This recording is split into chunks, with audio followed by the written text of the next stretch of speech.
지혜가 부르고 있지 않느냐? 명철이 소리를 높이고 있지 않느냐? 지혜가 길가의 높은 곳과 네거리에 자리를 잡고 서 있다. 마을 어귀 성문 곁에서 여러 출입문에서 외친다.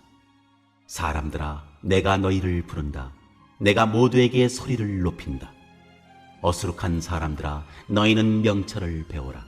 미련한 사람들아, 너희는 지혜를 배워라. 너희는 들어라. 나는 옳은 말만 하고 내 입술로는 바른 말만 한다. 내 입은 진실을 말하며 내 입술은 악을 싫어한다. 내가 하는 말은 모두 의로운 것뿐이며 거기에는 비뚤어지거나 그릇된 것이 없다. 총명이 있는 사람은 이 모든 말을 옳게 여기고 지식이 있는 사람은 이 모든 말을 바르게 여긴다. 너희는 은을 받기보다는 내 훈계를 받고 금을 선택하기보다는 지식을 선택하여라.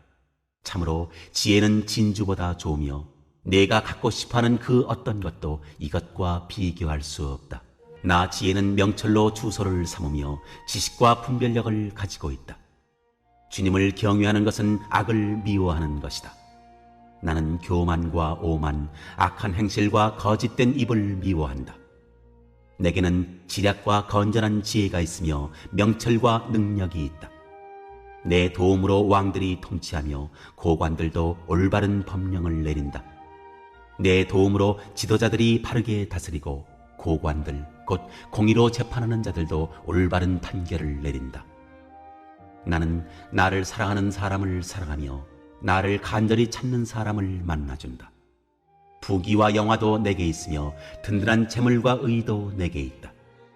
내가 맺어주는 열매는 금이나 순금보다 좋고 내가 거두어주는 소출은 순은보다 좋다. 나는 의로운 길을 걸으며 공의로운 길 한가운데를 걷는다. 나를 사랑하는 사람에게는 내가 재물을 주어서 그의 금고가 가득 차게 하여 줄 것이다. 지혜가 부르는 소리가 들리느냐? 통찰력의 외침이 들리느냐? 가장 번화한 교차로 중심가에 자리 잡고 서 있구나. 교통량이 가장 많은 도시의 광장에서 외치는구나. 거리에 나온 너희에게, 너희 모두에게 말한다. 잘 들어라. 미련한 자들아. 건전한 상식을 배워라. 어리석은 자들아, 처신을 똑바로 하여라. 제대로 사는 법, 최상의 모습으로 사는 법을 일러줄 테니 한마디도 놓치지 마라. 내 입은 진실만 씹고 맛보고 즐긴다. 악의 맛은 참을 수가 없다. 내 입에는 참되고 바른 말만 있다. 왜곡되거나 삐뚤어진 말은 한마디도 없다. 마음을 열고 들으면 내 말이 참되다는 것을 알게 될 것이다. 진실을 받아들일 준비가 된 사람은 단번에 알아볼 것이다. 돈보다 나의 생생한 훈계를 택하고 벌이가 좋은 직업보다 하나님을 아는 지식을 택하여라. 지혜는 온갖 화려한 장신구보다 낫고 너희가 바라는 그 어떤 것보다 귀하다. 나는 지혜다. 분별이 나의 옆집에 살고 지식과 신중함이 같은 동네에 산다. 하나님을 경외하는 것은 악을 미워하는 것이다. 나는 악이 드러나는 여러 방식, 곧 교만과 오만과 거짓된 말을 지독히 싫어한다. 유익한 조언과 건전한 상식은 나의 주특기. 나는 통찰력인 동시에 그것을 실천할 수 있는 힘이다. 내 도움으로 지도자들이 다스리고 입법자들이 공정한 법을 제정한다. 내 도움으로 통치자들이 통치하고 적법한 권한을 행사한다. 나는 나를 사랑하는 자들을 사랑하며 나를 찾는 이를 만나준다. 부와 영광이 나와 함께하고 명예와 명성이 나와 동행한다. 내가 주는 이득은 고액 연봉보다 더 값지다. 내게서 얻을 수 있는 수익은 상상을 초월한다. 너희는 의의 길에서 나를 만날 수 있다. 내가 다니는 길이다. 나는 정의의 대로 한복판에서 나를 사랑하는 이들에게 생명을 나누어 준다. 두 팔을 한가득 생명을 안겨준다. 첫 번째 질문입니다. 오늘 본문은 어떻게 구성되었나요?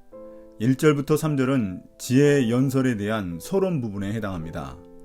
4절부터 31절은 지혜의 본격적인 연설이 시작됩니다. 세부적으로 4절부터 11절이 지혜의 스스로에 대한 찬양과 그의 가치가 드러나고 있고 12절부터 21절이 지혜의 성격과 능력이 드러나고 있습니다. 1절부터 3절은 저자가 지혜의 일장연설을 시작하기 위해 먼저 청중의 주의를 환기시키는 장면입니다. 사람들에게 지혜가 하는 연설을 들으라고 호소하고 있습니다. 4절부터는 직접 지혜가 나와서 자신에 대해 설명하기 시작합니다. 4절부터 11절까지는 지혜가 자기 스스로를 찬양하며 자신의 가치를 설명합니다. 12절부터 21절은 지혜가 이렇게 말하는 자신의 이유를 설명합니다. 두 번째 질문입니다. 지혜가 일하는 곳은 어디인가요? 지혜는 길가, 내거리, 마을 어귀 성문 곁, 여러 출입문에서 외칩니다. 특히 성문은 법정이 서는 장소이며 상거래를 비롯한 사회적인 교류의 중심지 역할을 했습니다. 한마디로 말해서 사람들이 있는 곳에는 어디든지 지혜가 일하는 곳이라는 말입니다. 지혜가 수많은 사람들에게 외치지만 오직 들을 귀가 있는 사람만이 지혜의 소리에 귀를 기울입니다. 미련한 자는 지혜의 소리를 무시하고 지나쳐버립니다. 세 번째 질문입니다. 지혜의 가치는 무엇인가요? 4절 5절에서 지혜는 모든 사람들을 차별 없이 초대하지만 특히 어리석고 미련한 자들에게 관심을 갖습니다. 그들은 생각이 얕아 지혜를 무시하고 거부하지만 정작 지혜가 가장 필요한 대상은 바로 이들입니다. 6절부터 8절은 지혜의 가치를 설명하는데 비슷한 의미를 반복해서 더 자세히 설명하고 있습니다. 지혜는 옳은 말, 바른 말만 합니다. 그래서 진실을 말하고 악을 싫어합니다. 지혜는 의로우며 삐뚤어지거나 그릇되지 않습니다. 이러한 지혜는 모든 사람들에게 열려 있지만 오직 총명한 사람, 지식이 있는 사람들만 환영할 뿐입니다. 왜냐하면 그들은 분별력을 가지고 옳고 그름을 판단할 수 있는 자들이기 때문입니다. 그러나 어리석은 사람은 지혜가 아무리 팔을 벌리고 서 있어도 자신의 어리석음 때문에 지혜를 무시해버립니다. 지혜는 돈으로 살 수 없기에 사람들이 갖고 싶어하는 은, 금, 진주 그 어떤 것보다도 더 귀한 것입니다. 더 값진 것입니다. 네 번째 질문입니다. 지혜의 성격은 무엇인가요? 지혜가 명철로 주소를 삼는다는 것은 지혜와 명철이 이웃사촌 같은 존재임을 말하며 지식과 분별력은 지혜의 성격을 말해줍니다. 13절에서 지혜는 자신이 주님을 경외하고 악을 미워하는 존재라고 말하며 자신의 도덕적 성격을 드러내고 있습니다. 14절에서 지혜가 가진 지략은 모사들이 왕에게 정치적 군사적 조언을 해줄 때 사용됩니다. 지혜가 가진 건전한 지혜란 바람직한 결과를 만들어내는 능력을 말합니다. 마지막 부분의 명철과 능력은 지혜의 본성과 성격을 잘 드러내주고 있습니다. 다섯 번째 질문입니다. 지혜의 역할은 무엇인가요? 이런 지혜의 가치와 성격은 결국 지혜가 어떤 역할을 하는가와 연결되어 있습니다. 지혜는 수많은 일을 처리해야 할 왕과 고관들, 지도자들에게 건전한 분별력과 올바른 판단력을 주어 사회적인 공의와 질서를 바로잡게 만들어줍니다. 나라의 리더십과 통치의 원리가 지혜에 속한 것임을 우리에게 알려줍니다. 또한 지혜는 개인에게도 부귀영화를 줍니다. 18절 마지막에 지혜가 소유하고 있는 의라는 요소가 들어가 있고 20절에서 의로운 길이 등장한다는 것은 지혜가 만들어주는 부자가 단순한 돈이 많은 부자가 아니라 존경받는 부자, 의로운 부자라는 사실을 말해줍니다. 여기서 의로운 부자란 정당한 방법으로 재물을 얻어 혼자 그 재물을 독차지하지 않고 나누는 부자를 말합니다. 오늘의 묵상 포인트입니다. 첫 번째, 진정한 지혜는 처세술이나 꾀가 아닙니다. 지혜는 악을 미워하고 하나님을 경외하는 것입니다.